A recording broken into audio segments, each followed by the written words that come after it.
Este programa también, en este contexto que Néstor lo estaba haciendo, digamos, una sinopsis del problema, del planteo, de la incógnita que la economía nos ofrece,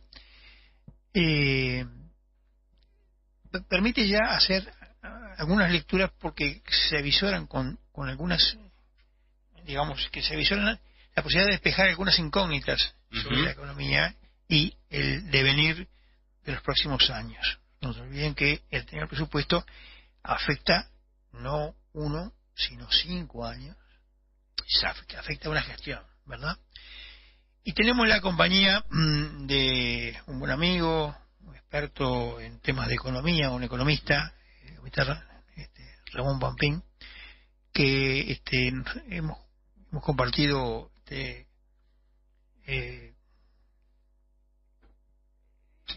espacios en la prensa escrita, y también hemos compartido en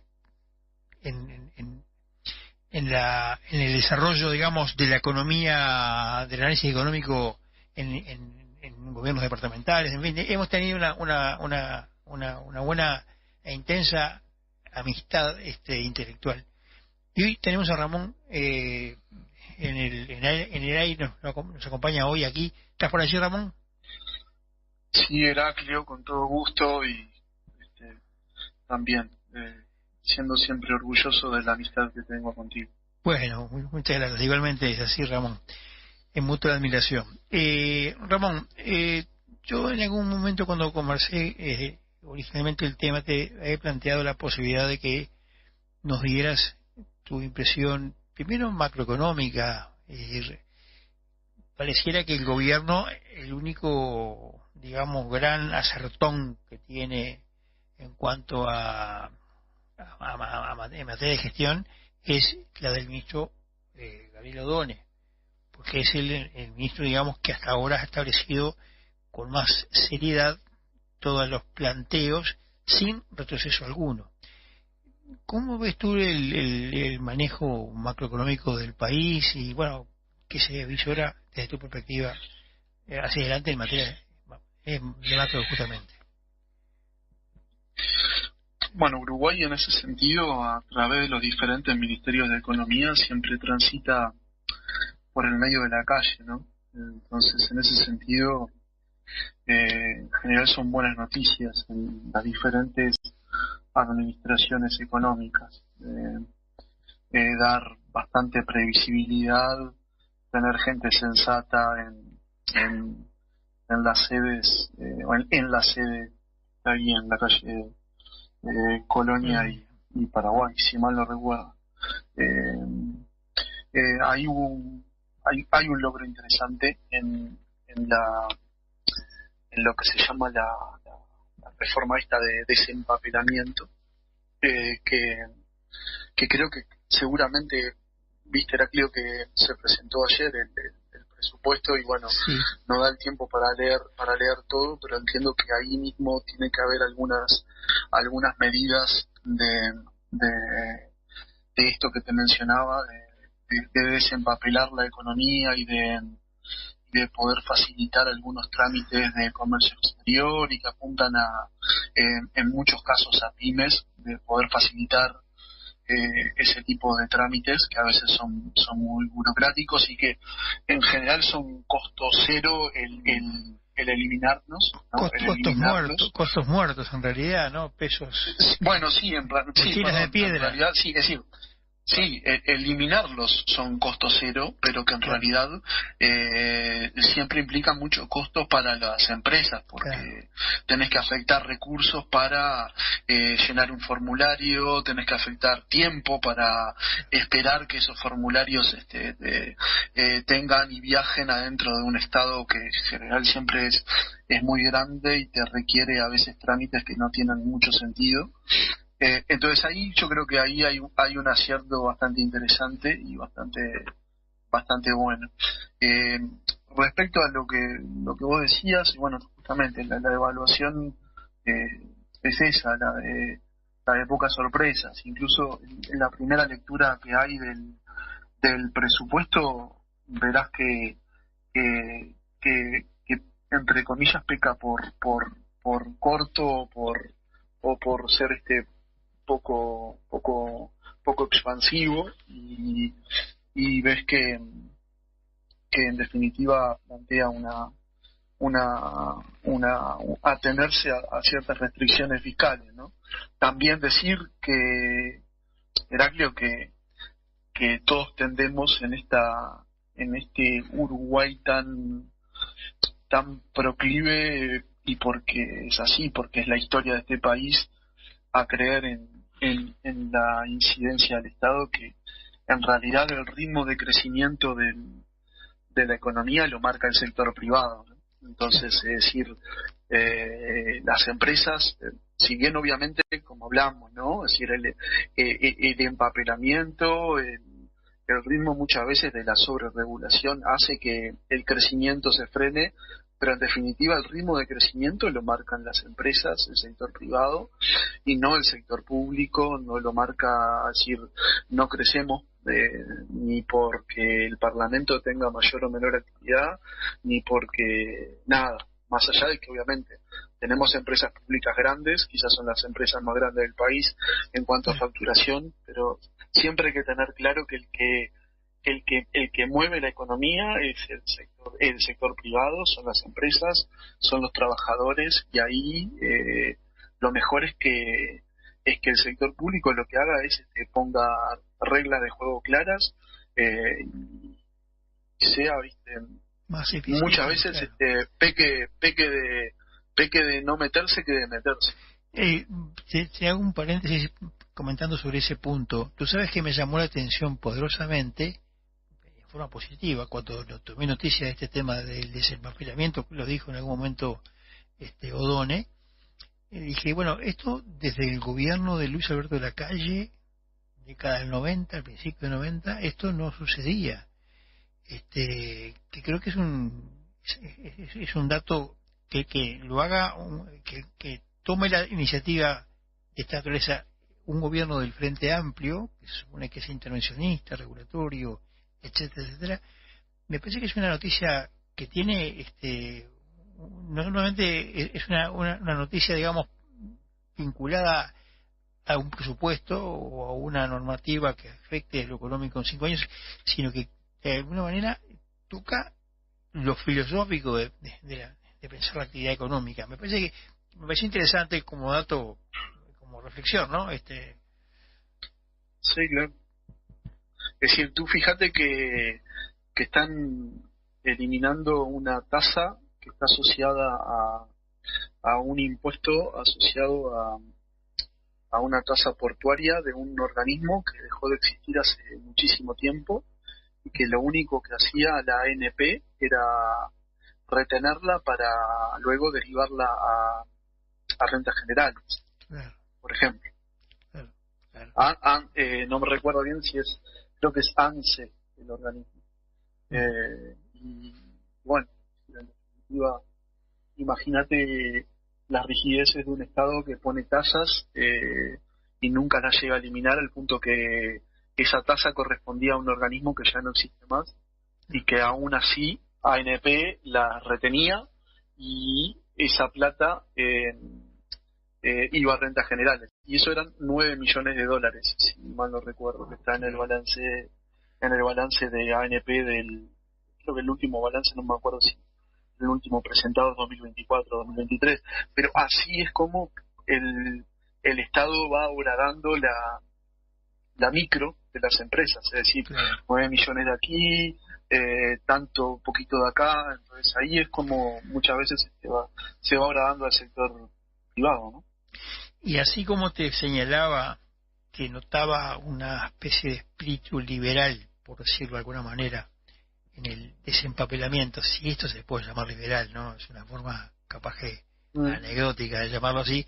Lo que sí ha tomado un cariz casi talante liberal es el debate de estos días, que ha tomado mucho cuerpo, que es el famoso impuesto Temu. ¿Qué opinión tenés al respecto? Bueno, lo que pasa es que ahí, de vuelta, ahí no yo ahí soy pro consumidor, ¿no? Yo creo que cuando el consumidor tiene la posibilidad de acceder a bienes más baratos. Creo que no hay que impedirlo, ¿no?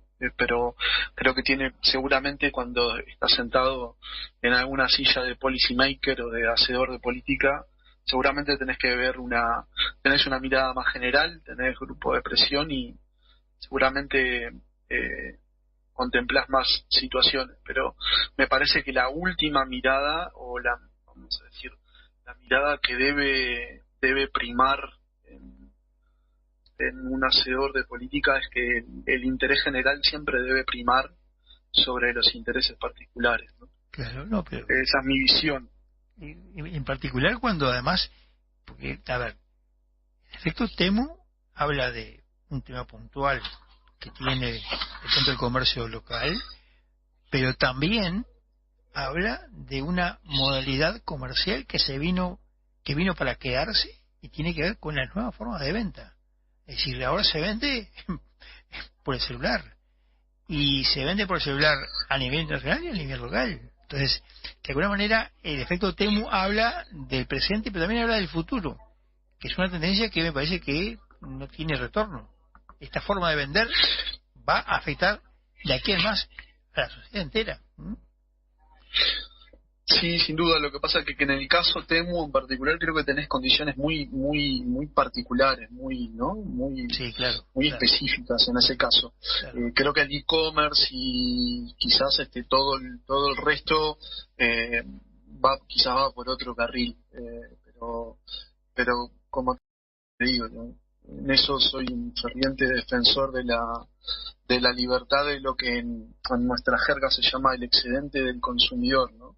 Que el último beneficiario sea el consumidor, y en ese sentido defiendo mucho eso, pero entiendo que muchas veces cuando uno cambia de silla y se sienta en responsabilidades donde tiene que compatibilizar diferentes intereses, tiene que llegar a equilibrios un poco más sofisticados, pero creo que igual, más allá de los equilibrios sofisticados, siempre tiene que primar el interés general. Eso creo que tiene que ser como un dogma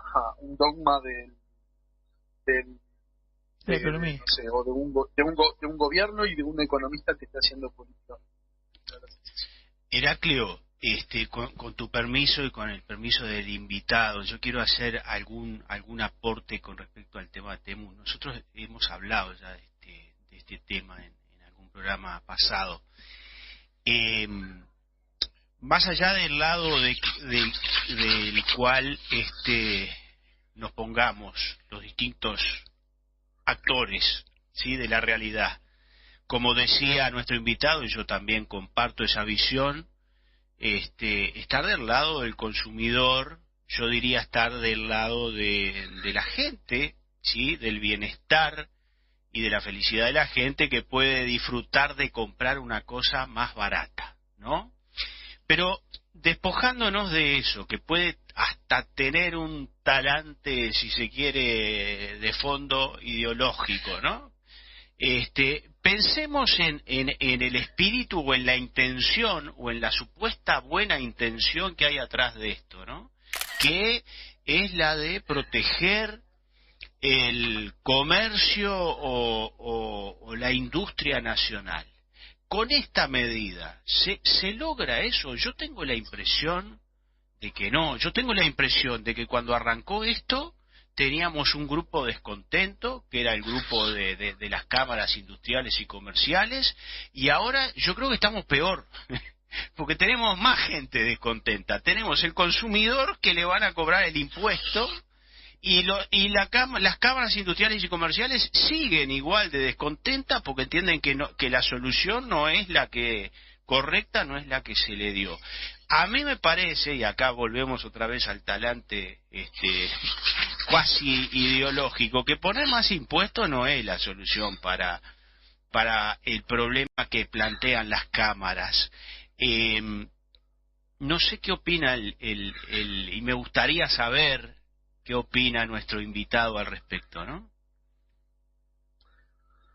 Son fuerzas muy disímiles, ¿no? Es decir, por eso digo que el caso Temu es un caso muy muy particular, ¿no? Donde da la sensación de que son productos que entran con un diferencial de precios exorbitante que digamos que ahí me excede un poco la categorización técnica, pero en otros ámbitos de la economía se llama dumping, ¿no? Da la sensación como que hubiera una competencia desleal tal que fuera imposible ya poder pararlo de formas tradicionales. No,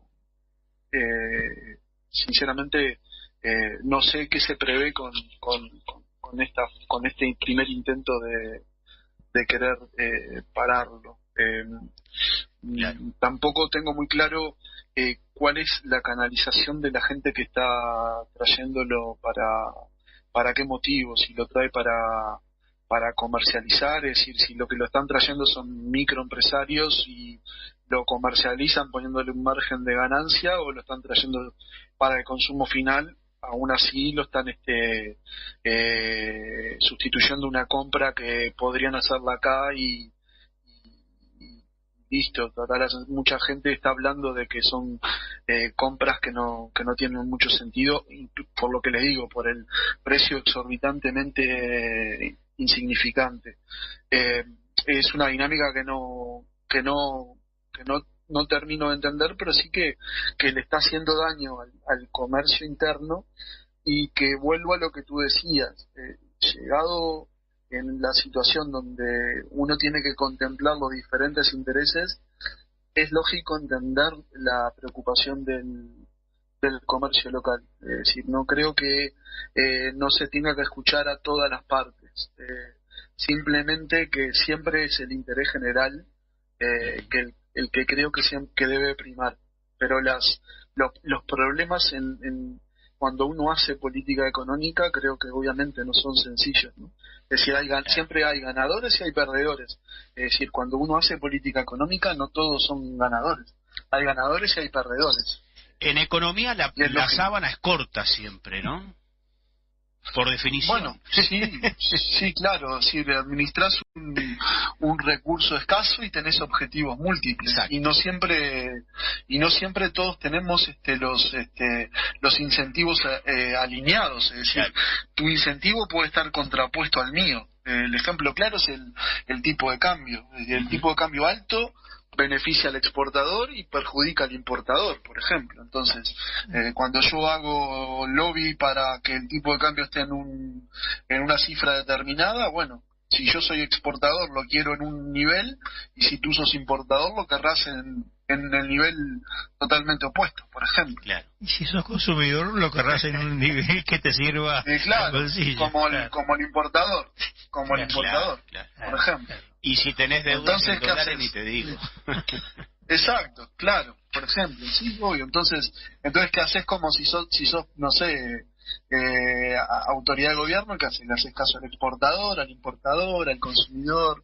Es complejo eso. Claro. Estimado Ramón, bueno, muchas gracias por tu participación. Ha sido esclarecedor y deja desafíos sobre la mesa. No sé si fui esclarecedor, pero nada, un gusto estar en contacto contigo, Horacio, y con tu compañero. Y la idea es que en algún momento también retornes otra vuelta a este micrófono, porque realmente ha sido didáctico tu exposición. Estimado amigo, muchas gracias por todo. A la orden, como siempre, querido amigo Heraclio. Bueno, estuvimos hablando con el economista Ramón Pampín, que ha hablado sobre temas macroeconomía y bueno, complicado, y dos temitas que han sido que son muy urticantes en estos días. Sí.